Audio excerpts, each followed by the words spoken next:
Abeysekera.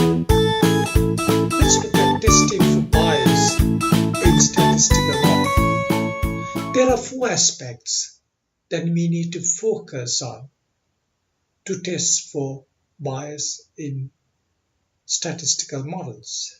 First one is additivity and linearity. Second is normality. Third is homogeneity of variances of the outcome variable. Fourth is the independence of errors. The first one, additivity and linearity.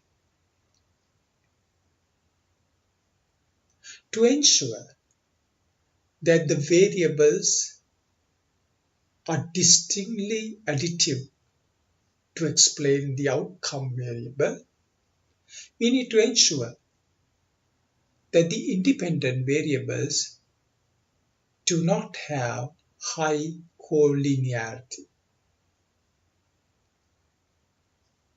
To test for the multicollinearity of independent variables, we use the variance inflation factor test, and the value should be less than 10.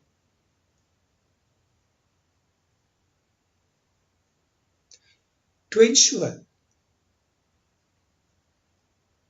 that the independent variables have a linear relationship, we can use Levin's test and first use the untransformed function to see whether they are linearly related. If not, we can use the transform function to find out how we can correct that situation. The second aspect is the normality of parameter estimates and the estimates of errors. We can visually look at it using the PP plot, probability plot, or the QQ plot, quantile plot. What it does is it takes the actual values of each variable and then it gets the software to develop estimated value or the predicted values and test whether the predicted value or the estimated values and the actual values are similar to establish normality. We can also look at the ketosis, that is the shape of the normality curve, whether it is flat or whether it is peaked or whether it is mesokurtic, middle range, or the skewness, whether it is left skewed or right skewed. We can test that. For the normality testing, there are 2 other tests, Kolmogorov test, and in normality, the significance is greater than 0.05. Shapiro-Wilk test is another one. Under normality, the significance is greater than 0.0. We can also look at the third aspect, homogeneity of variance. We can use Levin's test, and the significance for homogeneity in Levin's test should be greater than 0.05. It's generally recommended for small samples, although it could be used for large samples. There are other tests, Hartley's Fmax, or it's also called variance ratio test.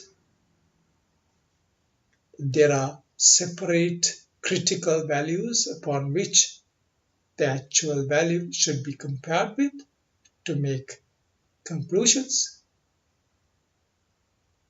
Or we can use Bush-Pagan test, where the significance value should be greater than 0.05. And there's another test called non-constant variance NCV score test that also can be used to test for homogeneity of variance. Another visual test that could be used is a scatter plot. And this could be used using the predicted outcome variable values and then using the residual values and converting that into z-score value and create a scatter plot.